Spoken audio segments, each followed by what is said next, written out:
Welcome, everybody, to my live presentation. I'm going to be sharing with you some information on ways for you to be financially prepared for your future and actually, hopefully, inspire you to want to be able to be prepared to be wealthy. So, let's talk a little bit about that. I have a presentation that I'm actually practicing here on my live, but I'm going to be doing to a live audience here in the near future. And so I'm using this platform to kind of give myself an opportunity to practice. So I'm going to share with you my screen right now, and I'm going to kind of go through this presentation with you so that you can um, see. My name is Paris Clough, and I am a licensed health, been a licensed life and health agent since 2001, a certified financial educator since 2015, and I was previously licensed in securities and investment advisory from 2001 to 2017. For the last 6 years, I have been focusing on my health, life and health business. So, and creating this YouTube channel. So I've had this YouTube channel now for a couple of years. I should probably add that on there. So, anyways, my over the last 20 plus years as I've been a financial professional, one of the things I've really realized is that money has more to do with your mindset than it does to do with math, and it has a lot more to do with your behaviors and your belief systems than it does to do with math.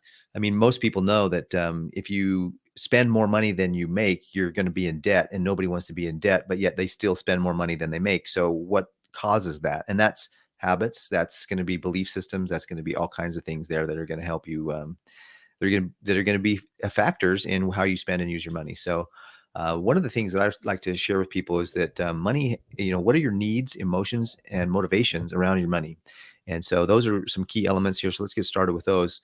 One of the big problems in life is that money causes a lot of stress, and stress is one of the key indicators, or of health problems. But it's also a huge problem against having a good mood, having a good day. A lot of people, we all want to have a good day, and we all want to be able to live in a way that we have some joy and some happiness. And so, if we can reduce the stress in our lives, we're going to be in a much better place. And so, money has a lot more to do with our mindset. I think that I've shared with this before, but some of my videos, there's a saying that I like to use: is mindset changes everything. And that's true. Your mindset really does change everything. So one of the things that I want to share with you is that this is the Certified Financial Professional Board of Trustee, or whatever they are, they has decided that behavioral finance needs to be a significant part of their training. And so if you want to be a financial professional today, you've got to learn how important behavioral finance is, or what the emotions are and that are involved with people's decision-making process as they decide to do things with their money, as they decide what investments, as they decide what insurance to buy, as they decide how to manage their money. What are the motivating factors that go into all those things? And what are the emotions that are wrapped around all that? So all of those things are important to realize that if you want to make better financial decisions, you have to determine what's gotten you the decisions you've made over the course of your life so far, and then just make changes so that you have a better financial decisions going forward. And by doing that, you're going to have a much better result. So if you don't like the results you're getting in your life, then make sure you're doing what you need to do to change that. So in this hierarchy of needs, you see the bottom here is physiological needs. That's the temporal needs. That's like shelter, food, clothing, transportation. That's like electricity, things that are going to keep you in a place where you're going to be safe and feel safe. The next level above that is your safety needs. Safety needs are going to be like, do you know where your food's going to come and your shelter's going to be tomorrow? So you might have your needs met today, but do you know where they're going to come from tomorrow? And if that's the case, then you're going to feel more safe, as you know that you not only are okay today, but you'll be okay into the future. And then you need to have love and belonging, and that's where you have a community, that you have people that you associate with. And there's an old saying is that your net worth, or your financial skill sets is going to be the average of the 5 people you hang out with. And so it's important to be hanging out with the right people. Are you hanging out with people that are constantly in debt, constantly spending more than they should, constantly making bad decisions financially? Or are you hanging out with people that are going somewhere, that are making good decisions, they're making good investments, that know how to manage their money, they're wise with their money, they're not just frivolously spending money right and left? So that's important. And then once you get to that level, you know that you have some, and you're contributing, you have some positive feedback from people, and that helps you to build esteem. And you then self-actualization on top of that. So super, super important and special. So it's good to know this because I've met with so many people over the years that if I've sat in their homes and I've across the kitchen table with them, and so many people are just struggling with their finances. And I think about, their family. I think about how they're struggling, how they're arguing, how their family life is stressful. And I can tell that their marriage isn't doing well, their family isn't doing well, all because that stems back to these basic physiological needs in this hierarchy.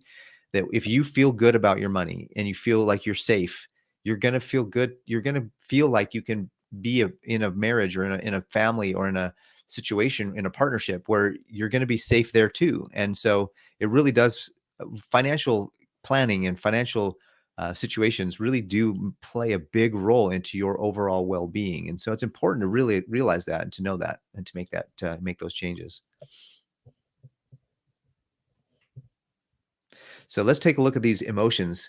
How many of these emotions have you ever felt as you've been as you've gone through your financial life? So joy, sadness, disgust, trust, fear, anger, surprise, anticipation. As you get a bill in the mail, what do you feel when you open up your mail and there's a bill from a bill collector, or you owe something to somebody? Do you feel anxiety? Do you feel anger? Do you feel fear? Or do you feel joy because you know you have the money? Do you feel or do you just feel okay that you've got the money to pay for it? So a lot of us really need to pay more attention to our emotions, because emotions are a key element to helping us understand how we make financial decisions. So, if you know that something's going to happen in the near future, like right now, as of the recording of this video, it's February of 2023, and so I have some anticipation right now that's kind of mingled with a little bit of fear and disgust that I've got to pay taxes coming up here pretty soon, and I've got to do my taxes. I mean, how many of you feel super joyful about doing taxes? I think that's one of the emotions that all of us can kind of relate to and come together on, is that nobody likes to do taxes, but here we are and we do them. And I have a great CPA and he's fantastic. So I'm hoping if he ever watches this, he'll know that I appreciate him. But when you get a bill in the mail and you sit down to do your budget and you do your bills, what are the feelings that you have in I know for most people, it can be a little overwhelming. In fact, a lot of people don't ever look at their paychecks or look at their bills and look at their bank accounts on a regular basis. They just kind of hope and pray that the money coming in is going to cover whatever they're spending. And that's really not a way to build a financial future. If you want to build a good, strong financial future, you need to know how much money's coming in, how much money's going out, and that's going to give you more positive emotions when you know what you're supposed to do with money. If money feels better, like if you feel better as you're working through your money. So I hope that you can, if you're feeling frustrated or you feel anger or you feel disgust when you find out that, for example, let's say that you're in a partnership and your partner spends money that you weren't aware of. You might feel some disgust for them as they spent that, or some anger as they spent money that you weren't aware of. But if you have plenty of money, if you've planned properly, if you've discussed it, and you're in a marriage and your spouse and you're working through things and you're discussing things together, you're gonna have much better emotions about how those monies are spent and how much money you are spending. And you're gonna have a budget. You're gonna be on the same page. And that's super important when you talk about emotions about around money. So what do you feel when you sit down to budget your money? How does that make you feel? Even thinking about it, what are the feelings that you have thinking about paying your bills next week or this week? And do you have anxiety? Do you have fear? Do you have frustrations? Or is it just something that you do every week because that's what you need to do and you're now in the habit of it, and after you're done, you're feeling great? Just as an example, I had a little bit of fear and anticipation last month about some bills that I had or that I thought were coming in, and my income and how that was all going to work out. And so with some trepidation, I moved forward and did it anyways. I did my budgeting anyways. I opened up all my bank accounts, opened up all my commission statements, and I took a look at what I actually made and what I actually needed to spend that month. And actually, I was surprised to find that I had a very significant commission come in, and I had some really good things happen, and my bills weren't as much as I thought they were going to be. And I had built up this whole emotional thing about what my expending was going to have to be, what I was going to make that month. And I just kind of wrecked myself, if you will. And so as I was done, I realized I was in a much better place than I thought I was going to be in. And it actually gave me some joy and some happiness. And so my emotions changed because I did what I was supposed to do and managing my money. So a lot of us learn how to manage our money from maybe not necessarily the best sources, and it's not necessarily your fault because there's no real organization that's teaching financial literacy. I mean, how many of us grew up and went to school, and one of the classes was how to manage your checkbook, or how to create a budget, or how to really do some kind of financial planning for yourself?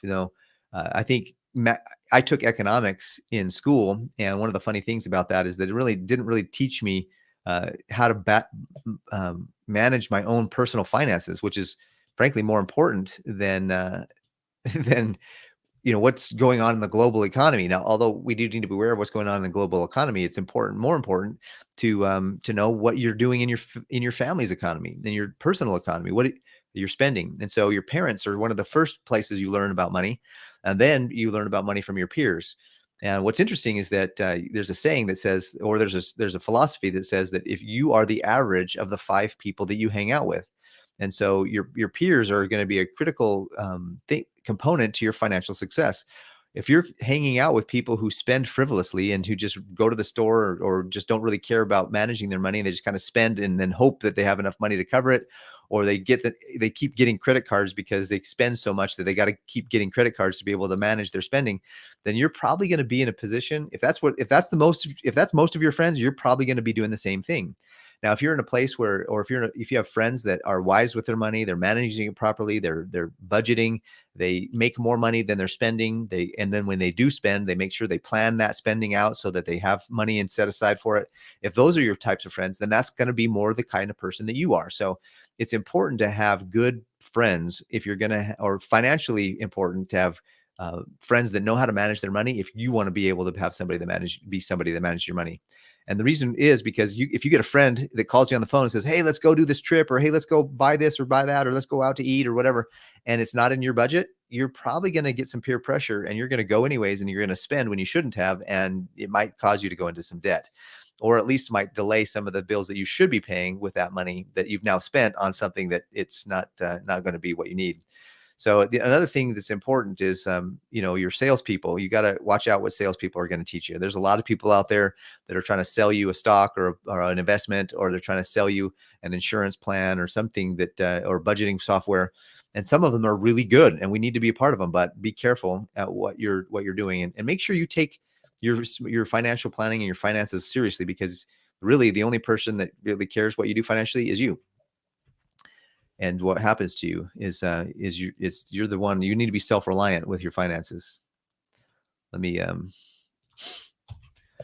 So what motivates you to get more money? Are you motivated by status? Are you motivated by wealth, comfort, travel?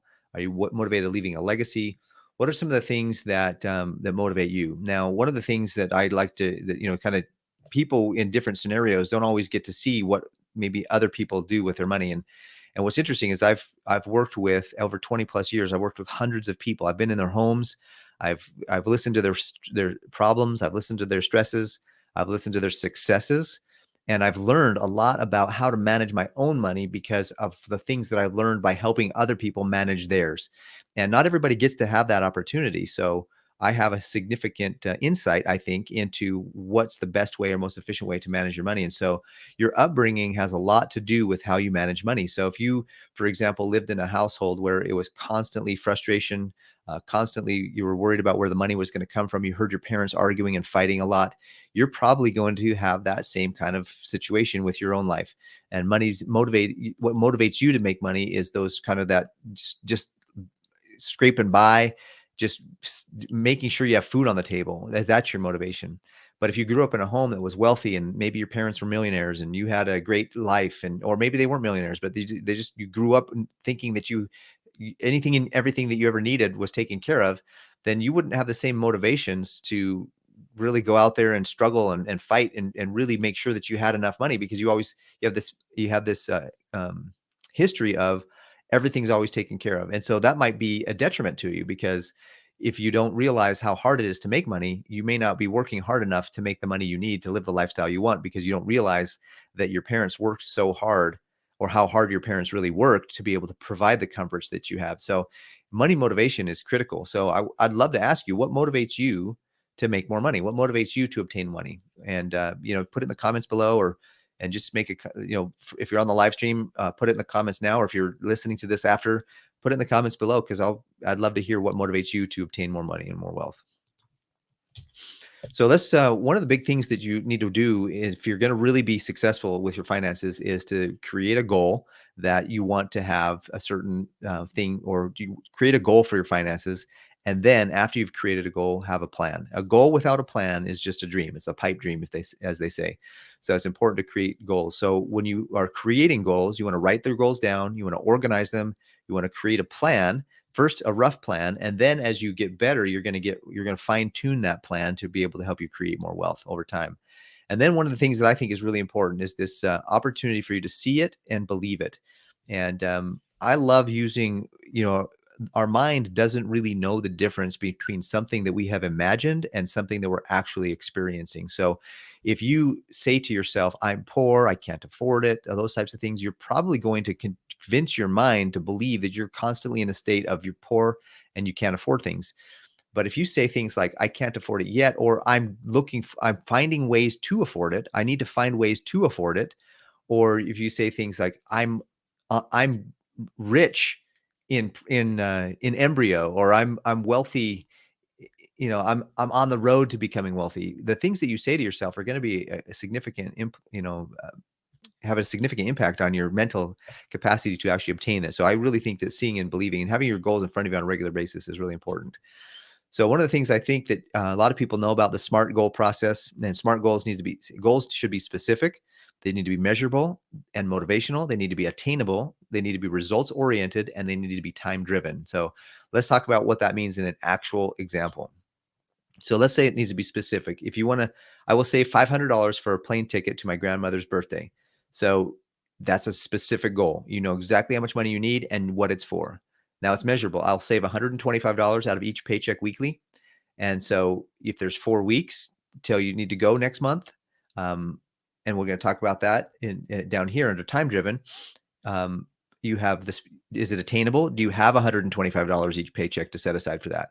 Is it results oriented? What are the results that you're going to feel as you first of all, walking through the door will feel great as you surprise your grandma, but it'll feel good for you to know that you've bought something with money you already have in savings. What a great feeling that would be. And then time driven is that you'll complete the goal in 4 weeks. So apparently this person, or in this particular example, you get paid every week. So that 4 times 125 is $500, and your savings is there, and you can now purchase that ticket and go to your grandmother's birthday party. So then it's important to balance that across all areas of your life, family, relationship, physical health, giving, toys, spiritual, all those things, personal growth. Just important to be balanced across all things like that. Yeah, exactly. Alexa, thanks for the comment there. Taking care of kiddos and all their needs. So the first step that I shared with you is mindset. And mindset and belief systems are critical. If you don't believe that you can be wealthy, if you don't believe that you can manage your money properly, if you don't believe that you can break the cycle that your family has given you, then you're not even going to attempt to do it. And so that's why I put mindset on the first and beginning.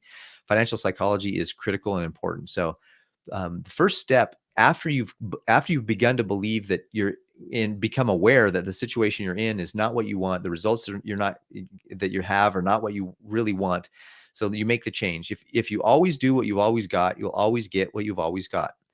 Pardon me. If you always do what you've always done, you'll always get what you've always got. So if you want to change what you're getting, you have to change what you're doing. So the first step is to budget. And I know that a lot of people, for budgeting, it's a chore. It's tedious, but budgeting is critical. So when most people think of their cash flow, and this is how they do it in most households, they earn money, they spend it, then they borrow to be able to spend some more. And that's not the proper way cash flow should go. Wealthy people will earn money, they'll save, or as they say, pay themselves first, and then they'll pay their bills, and then they'll invest the difference. And that management of money is super critical. So the other thing that's important is to determine your wants versus your needs. And this is part of your goal setting. if you determine that you have a particular goal that you want to obtain, you'll know if what you need to do that day is going to serve that goal, or if it's part of the plan towards that goal, then you need to do it. If it's not, then is it something that you can do later, or is it something that serves a different goal that you have in your life? So understanding the difference between needs and wants. A need, financially speaking, a need is food, shelter, electricity. That, remember that hierarchy of needs we shared a couple slides ago? Those, that bottom level, that physiological needs, those are your needs, that you need to have. Anything above that is a want. So vacations, it's a need to have clothes. It's a want to have, a suit and or a tie that's like the fanciest one ever. It's a need to have shoes. It's a want to have Air Jordans or Nike, whatever they are now. And so, as an example, it's a need to have a shelter. It's a want to choose to live in a 17-bedroom house or something that you really shouldn't or couldn't afford. The same thing with a car. You need to have a car, but you don't need to buy the Lamborghini. Does that make sense? So it's a difference between needs and wants. And this is something that I love. This is a little quote that I heard from somebody. It says, there, little luxury, don't you cry. You'll be a necessity by and by. And isn't that true? As we go through life and we see everybody around us with the newest, latest, greatest, and we think, oh, well, they have the newest, latest, greatest. I need that too. Well, no, you don't really need that. You want it. So that's where it's important for you to get down to honesty, truth. What do you really need versus what do you really want?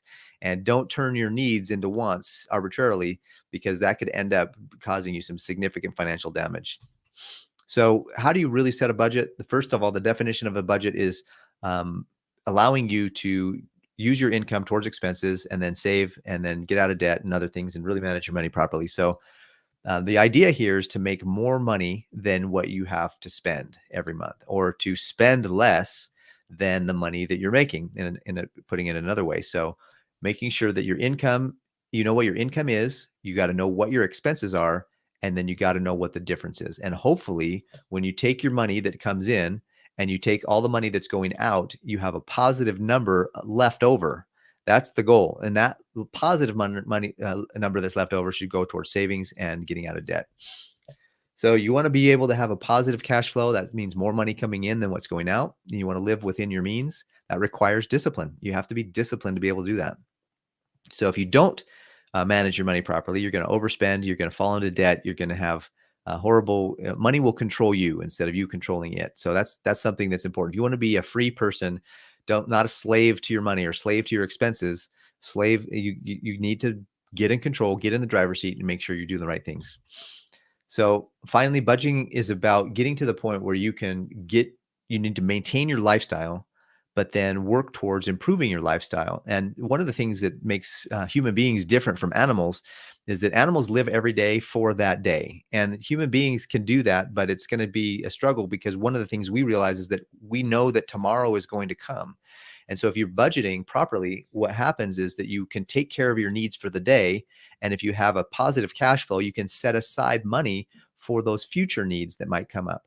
And anybody who has children knows that there's always a future need to spend more money on. Whether my 9-year-old, in fact, my wife just mentioned the other day, she said, I think our 9-year-old's having a growth spurt, because all of her pants are a little shorter and her shirts are a little bit, closer to the elbow than they are to the wrist.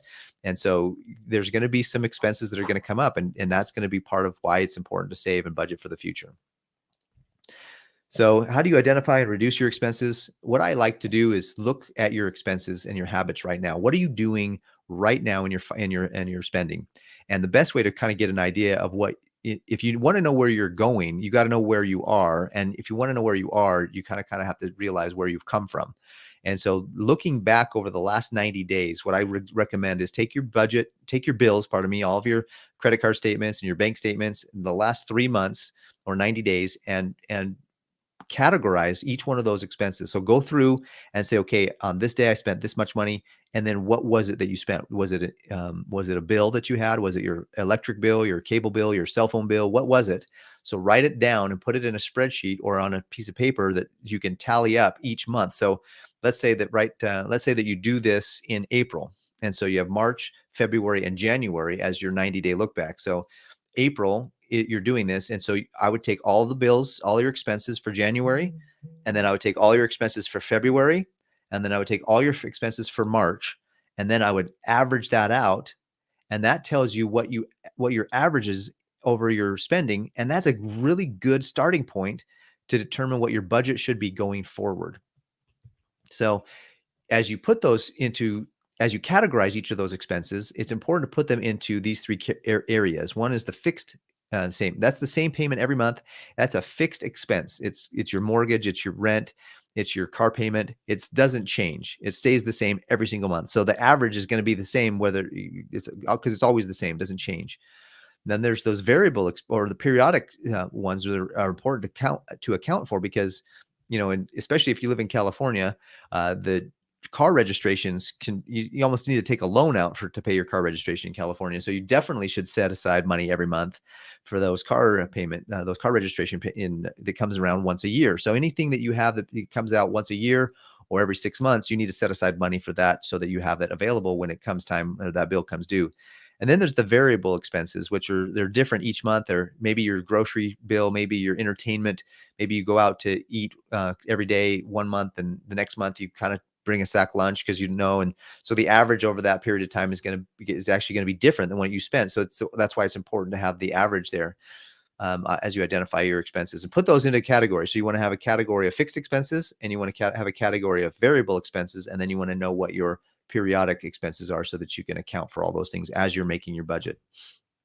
So again, I shared with you already some examples of fixed expenses earlier, but those are another set of examples. You can see periodic ones like I shared: car registration, quarterly subscriptions, variable expenses, groceries, eating out, entertainment, personal care. All these things should be kept separately in your budgeting tool. So the next step after budget, now all of these things build upon each other. So the next step after budgeting is going to be personal savings or proactive finance, doing things on purpose so that you're not caught off guard. And so the ability to discipline yourself to delay gratification in the short term in order to enjoy greater rewards in the long term is the indispensable prerequisite for success. And that was by Brian Tracy. I love that quote. So 3 components of a savings plan. The first one is going to be, these are kind of a little bit out of order here, but your emergency fund is critical. You want to set aside some money so that you can have emergency, in case of emergency. You never know when something's going to come and something's going to hit you, and you're going to need to be able to take care of it. And so having an emergency fund is critical. Also, it's important if you lose your job, right now in the economy, again, it's February of 2023. Right now in the economy, we're seeing a lot of people getting laid off. And if you're laid off, or you're somebody who's not has a lot of financial resources, you're going to be in a much worse situation than somebody who just got laid off and they have 6 months of their expenses set aside. So there's short-term savings, which is where you want to, it's like you're buying things, and long-term saving is for investments. So let's talk about each one of those. Short-term savings. I don't know if you've ever heard of something called a sinking fund, but it's where you save for a specific thing. And so it's a way to put into your savings account. Like let's say you want to buy a TV in the next little while, in the next 30 days or 60 days or whatever. Create a savings account called TV, and then put aside money every paycheck or however often you need to in order to be able to buy that with cash. Now, the idea here is that short-term savings is money that you're setting aside to be able to buy things that you want in the near future. And I highly recommend that you get a high yield savings account when you do that. And I have a couple of examples of high yield savings accounts I can share with you if you're interested. So just definitely reach out to me, and I'll be able to do that, or make a comment below, and I'll tell you how to do that. Or just like and subscribe to the channel, because I know for sure I'll be talking about. In fact, I just did a video on a high yield savings account and how excited I am about some of the things that are moving forward with that account. So emergency fund should be liquid, should be 6 months of your essential living expenses. And so here's a way to calculate that, is to take remember how we did the budgeting before, and you knew what your fixed expenses were? The first thing that I would do is take all those fixed expenses and multiply it by 1 and get that set aside. And then once you have 1, go to 2. And then once you have 2, go to 3, and then 4, and then 5, and then 6. And then once you have the fixed costs, like your mortgage, your rent, your car payment, once all of those once you have 6 months of that, then go to your variable expenses and multiply that by 1, and then by 2, and then by 3, and then by 4, and then get to the point where you have 6 months of your variable expenses. That's what you really need to do. That's what you really need to have. And so as an example, another thing too, is I shared with you, is that a lot of people getting laid off right now, or if you're going to be laid off, or there, layoffs happen all the time, regardless of what's going on in the economy, people get laid off on a regular basis. And the rule of thumb is that for every $10,000 of, I hit the slide here. For the rule of thumb is for every 10,000 of for every $10,000 of desired income you want to have, you're going to need 1 month to find that job. So if you want to earn a job, or if you want to find a job if you need to earn $50,000, you're going to need at least 5 months to be able to find a job that's paying you $50,000. So if you want to earn more than that, if you're looking for a job that pays $100,000, you're going to need about 10 months.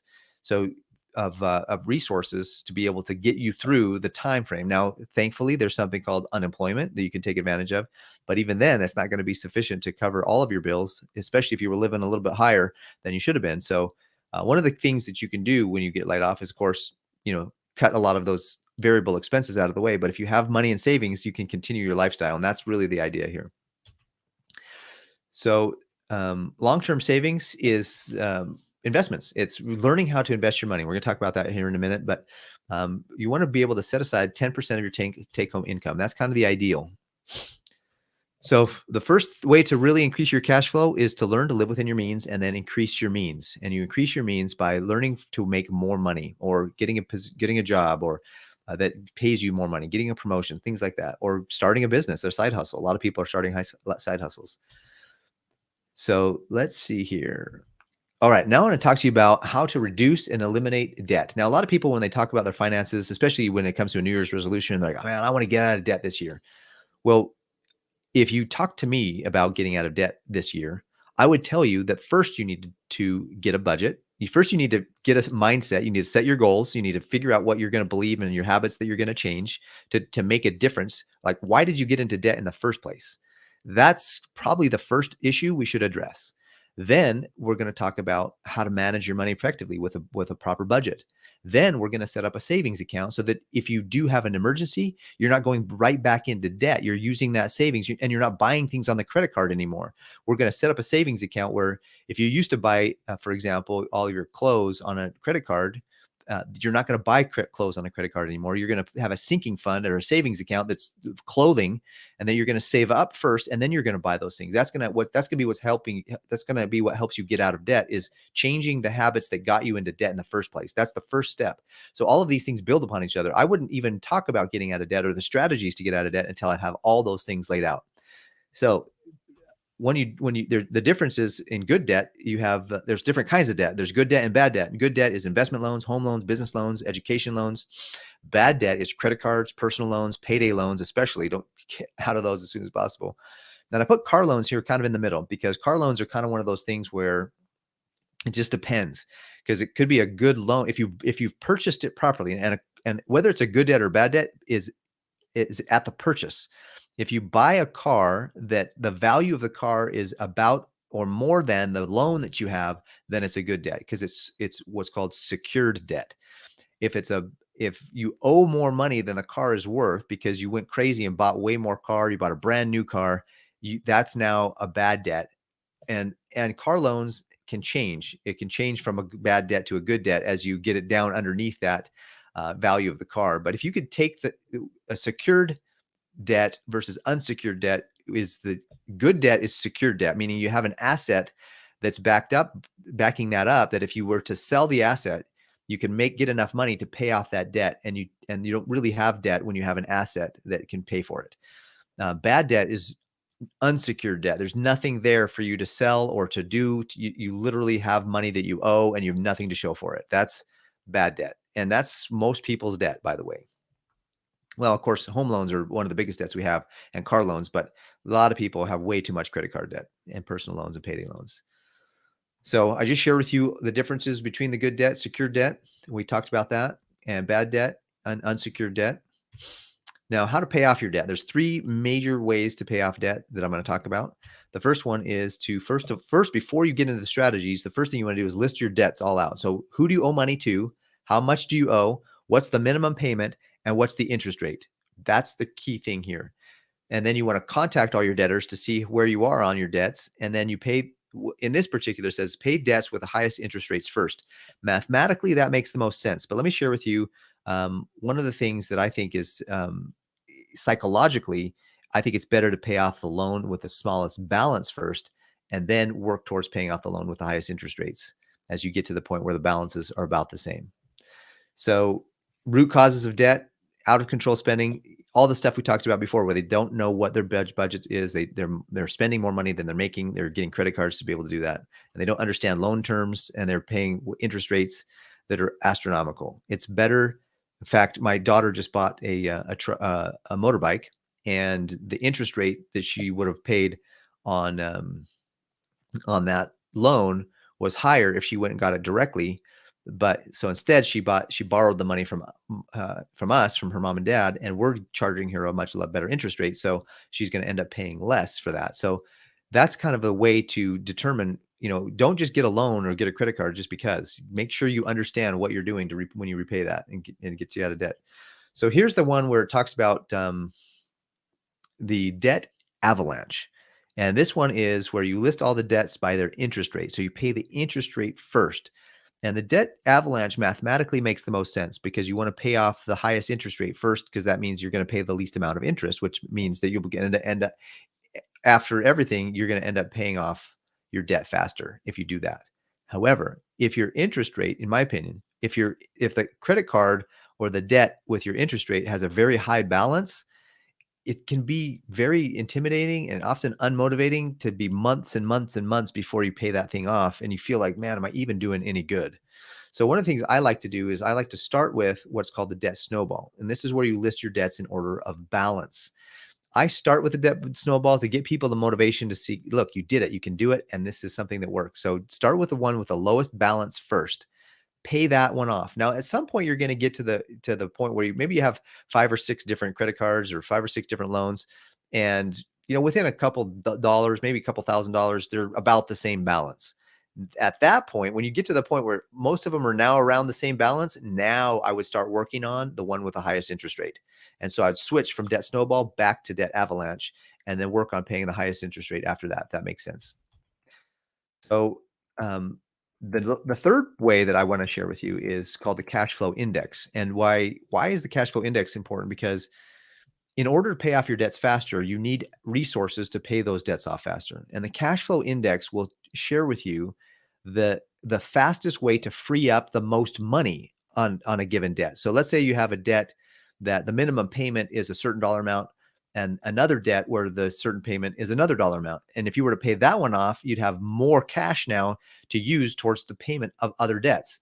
That's what the cash flow index will allow you to do. So you take the loan balance and divide it by the minimum monthly payment, and the lower the number, that the higher the cash flow that will free up, and the faster you'll be able to pay off the debt. So I just found out about this cash flow index method in the last couple of years, and I think it's a fantastic way to help people pay off debt, and it can really work well because it frees up the most cash for you to then use that, and then now you have more cash flow to be able to put down on the other debts to end up paying them off faster. So I think that's a fantastic cash flow index is a great way to integrate into your plan. All right, so the fifth step, or the fifth thing that I think that is important, of the 7, which, so we're at 5, 6, and 7. We're going to be done here pretty soon. But the shield and protect with insurance. Now, a lot of people don't realize how important insurance is. And so there's liability insurance, property insurance, health insurance, and life insurance. A lot of people know that you can't buy a house without homeowners insurance. You can't drive a car really anywhere in the United States, or you shouldn't drive a car anywhere in the United States without liability or property insurance. But one of the things that most people don't realize is their most important asset is usually the last thing that they're willing to insure. And you are your most important asset. You are the person that you need to have the most protection. And so life insurance is critical, but also things like disability insurance is important as well, in case you have a disability. So let's talk about each of these.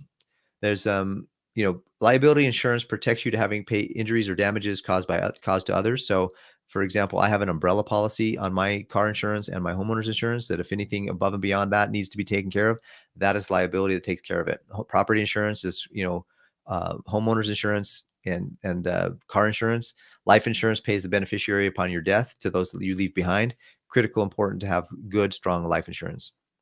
Another thing too is that I'm sharing with this particular presentation is for a group of people that are going to be really financial preparedness, emergency preparedness. And so if you're involved with self-defense, or if you're in a situation where you want to take advantage of your Second Amendment rights and you have an accident, you're going to want to have some self-defense liability insurance as well. So those are some important things to keep in mind. Auto insurance, as we all know, takes care of you if you get in a car accident. Renter's insurance, not a lot of people know that renter's insurance even exists. So if you're renting a house or an apartment, you can buy renter's insurance to protect the things that are in your apartment from being stolen or being damaged. If you're renting a house and it burns down and you don't have renter's insurance, their homeowner's insurance is going to pay for their stuff, not yours. So, and vice versa, if you have an apartment, the apartment building is not going to pay for your stuff. Then there's homeowners insurance, which is critical for those people that own a home. Health insurance, anybody knows you need to have health insurance. And the best way to do that is to get the most cost-effective health insurance for what your needs are. And I don't do health insurance, but I know some great people that do. So if you need some good health insurance, let me know and I'll see what we can do to refer you over. Another thing too is that with all types of health insurance, there's going to be out-of-pocket maximums. There's going to be, whether it's dental, vision, or regular medical insurance, you're going to have some out-of-pocket expenses. You're going to have some copays. You're going to have some prescriptions, perhaps, that you're going to have to pay for. And so one of the things I talk about in the savings part is having a sinking fund or a fund dedicated towards something. And we talked about a fund dedicated toward clothing.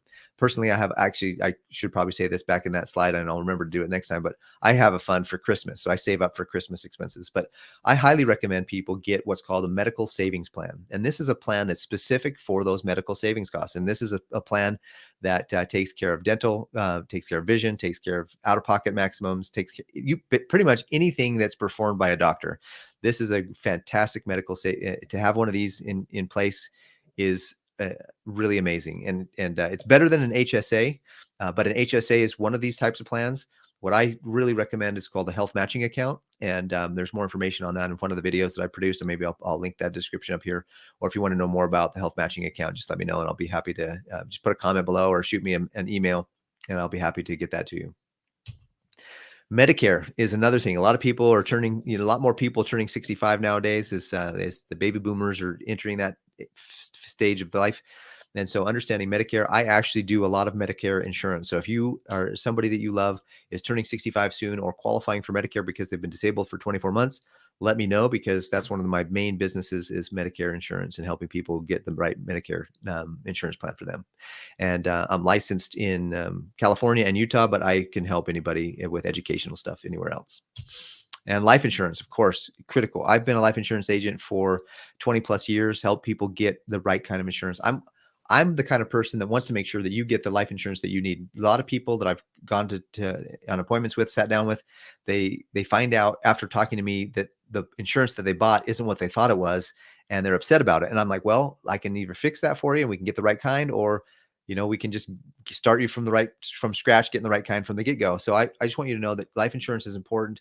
A lot of people joke with me that it should be called death insurance because nobody gets anything until somebody dies. And I get it. That's super funny. But life insurance is critically important. Disability insurance is what I shared with you earlier. So if you have a disability of some kind, now if you're paying taxes, you're probably going to get some disability insurance right there with that. But if you have a self-employment or you're somebody who really wants to have you're a business owner, you need to have some disability insurance on your life for yourself. Long-term care insurance. Now, I just had a client that was on a Medicare plan call me up and say, "Hey, listen, actually it was her daughter who called me up and said, hey, my mom needs to go into a facility to have some care. Oh, does Medicare pay for that?" And I've said, no, unfortunately, they don't. Medicare pays for skilled nursing after you've had a surgery or a procedure, but Medicare does not pay for a long-term care facility of where you just go to live for a while. And so that's a separate kind of insurance. And if you don't have that kind of insurance, it's very expensive, and it's just good to get long-term care insurance. The best time to get it is when you're young, so that you don't have to worry, because if you get it when you're old and you need it, it's already going to be too much and it's going to be too expensive. So umbrella policies, that's what I share with you that I have. This is a catch-all that if your car insurance or your homeowner's insurance or any other type of insurance just doesn't seem to be, specifically umbrella policies are for property. So like car, homeowners, things like that, business insurance, have an umbrella policy over that gives you additional coverage. And I have that on my life and my cars and my homeowners as well. So the sixth step here is to actually, now that you've got yourself in a position where you know what you're doing, you've got the goals set out, you've got your budget, you've got some savings, you've managing your debt, you're reducing it, you're eliminating it, you've got the right insurance, you've got the proper insurance in case an emergency comes up, you can take care of yourself. Now, the idea here is you want to build some wealth. Let's go take some extra money and really start investing money. So why do people invest? They want to become financially free. They want to be financially secure. They want to have retirement. They want to get to retirement on time. There's a whole movement out there called financial independence, retire early. So instead of people want to retire early, and that's fine. What does retirement look like to you? And so it's important for you to kind of get that as one of your goals. The different types of investments that are out there. You can have cash, which is an investment. If cash is set aside for the purchase of something, so you want to buy low and sell high. So if the market is going down, you want to have cash set aside so you can use that cash to quickly buy those things as they go down. CDs aren't really, annuities, stocks, mutual funds. The three most common are stocks, real estate, and business ownership. So those are the three that I really talk about the most. And so if you want to know more about the stock market, real estate, and business ownership, this is a great channel for you to subscribe to so that you can learn more about it as we discuss that in future videos. So there's different types of personal retirement plans. A lot of people don't realize that there's different types of retirement plans. One is a Roth IRA, and then there's the traditional IRA. A Roth IRA is with you fund it with after-tax income. So you pay your taxes and then you put the money in. And then when you withdraw the money, you're not taxed. So the analogy that I like to use here is if you were a farmer, would you rather pay taxes on the seed or would you rather pay taxes on the harvest? And if you'd rather pay taxes on the seed, then you want to have a Roth IRA. If you would rather pay taxes on the harvest, then you want to have a regular IRA or or another thing that's called a 401k plan or 403b plan. These are the other types of IRAs. And one of the things that people don't realize is that there's taxes involved here. When you're doing your planning for the future, you need to take into consideration the tax implications of your investment. So when you make an investment, what are the taxes going to be now and in the future? And you need to balance that between now and in the future. Otherwise, you're going to be in a very bad place if you don't realize that you're going to have to pay a lot more taxes, because the trend or the trajectory of taxes is that they go up over time. If you believe that taxes are going to go up over the next 10, 20, or 30 years, up from even where they are now, then put a comment below saying, yes, I believe that. But that's basically how taxes go over history. They tend to go up. Sometimes they'll have a dip for a little while, but they tend to go up. And if you believe that's what's going to happen, then you should probably put your money in a place that's going to be taxed now and then never again. And those are the places to go. And another great place to put money is those Roth IRAs and products like them. Like there's something called the life insurance retirement plan. That's a really fantastic situation to get involved in. So let's talk about compound interest, because that's really what's going to save the day here on your finances. So first, you make an investment, which is your principal. Then you continue to invest. That's adding investments. And then you have years till you need the money. And that's the years that you're going to allow it to grow. And then the rate of return you're going to get on that money. And the rate of return you get is going to be critical to your success. So the rule of 72 is kind of the rule of thumb for investing. And so if you want to know if you're getting a good rate of return, you can use the rule of 72 as kind of a rule of thumb. This tells you how long it will take for your investment to double. So if you put your money into, for example, if you take $1,000 and you put that money into your commercial bank account right now, most of them, the average I think is 0.01 or 0.02.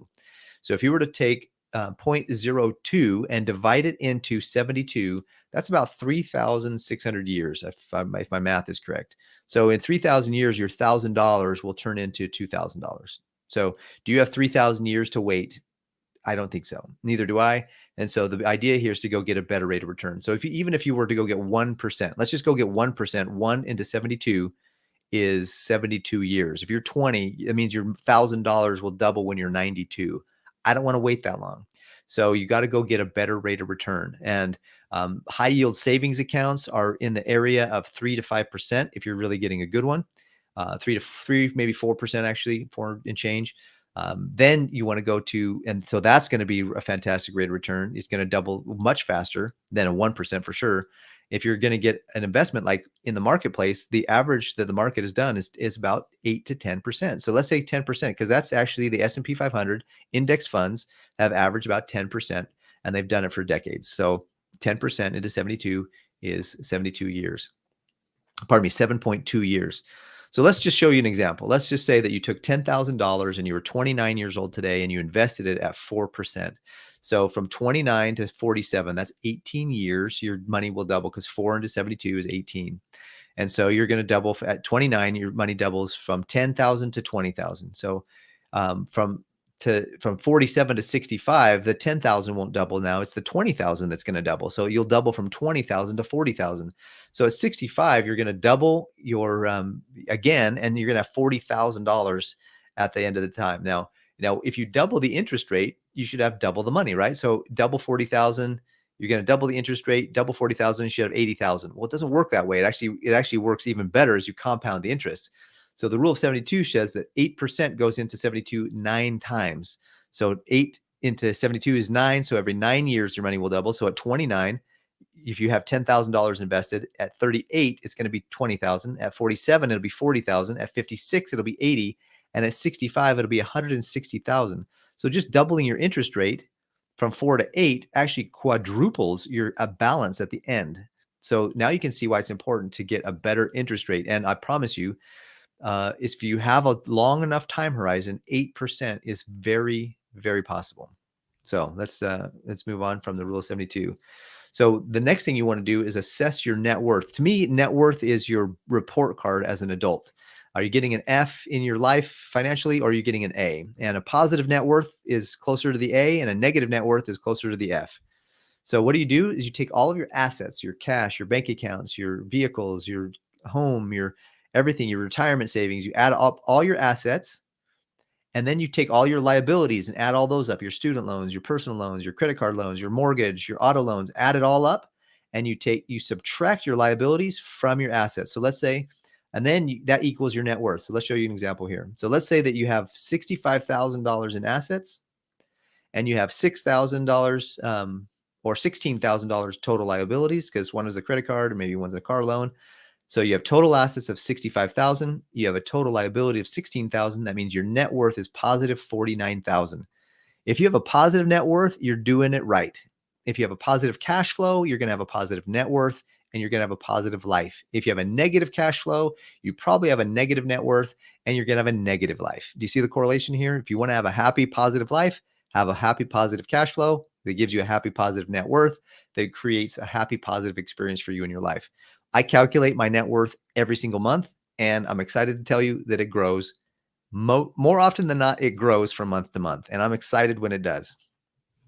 Highly recommend that you calculate your net worth. So having a positive net worth, review that regularly. Lastly, finally, and my goal was to get this presentation in under an hour, and we're at 52 minutes. So thank you for being with me this whole time. But leaving a legacy or estate planning is something that's really important. When you leave this earth, because there's only 2 guarantees in life, they say, is one is death and the other is taxes. And so if death is a guarantee, why not plan for it? Why not be prepared for it so that you leave this world and this earth a better place than when you arrived? And so estate planning is something that's really critical, and it requires a team of people. Actually, it requires a good lawyer, a good CPA, and a good life insurance agent, and a good financial coach. And sometimes some of those people can be they can be the same thing. So you want to make sure that you have a will in place that takes care of everything that you want, that you list out all of your desires and all of your assets, everything that you want and where it's supposed to go, and then get that involved into a living trust, have some beneficiaries named, and have all that stuff ready to go. Because when you're creating a will, you can do a will by everything that you own, that you have as possessions, should be listed, and then who is going to execute the estate. So the executor of the estate is important. Limits or reduces arguments about estate distribution. I think that's important. One of the last things you want to have is an argument about who gets what and have your children fight. And sometimes I've seen families where they break up and they don't have your kid. You might be looking down, hopefully you're looking down from heaven. You don't want to be looking down from heaven, watching your children argue and fight over the painting or the bank account or the house or the car or whatever, or the RV or whatever you had. You want to have that listed out so everybody knows ahead of time.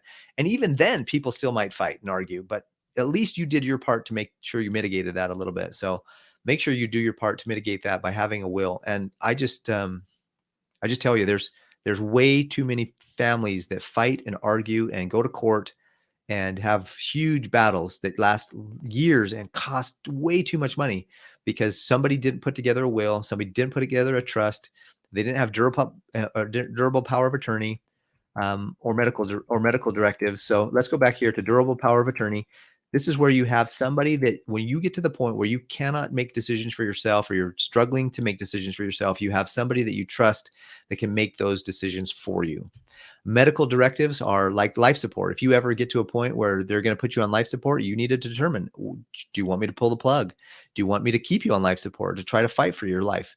Are you what do you want? And that needs to be clear cut guidelines so the loved ones, so that when they're looking at you in the hospital bed, they know exactly what you want to do, and you do, and they can do exactly what you would want them to do. And that's super important.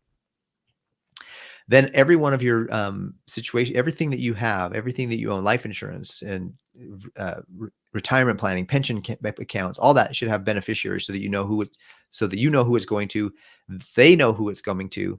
And especially if you have young kids, because we want to plan for a long life. We want to plan for dying in our old age.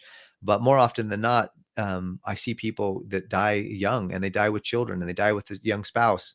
And it's just important to put plans together as soon as possible so that you have those beneficiaries, because you don't want to pass away and then you don't have life insurance and your family is struggling now because you didn't do the right thing. And so it's just do the right thing.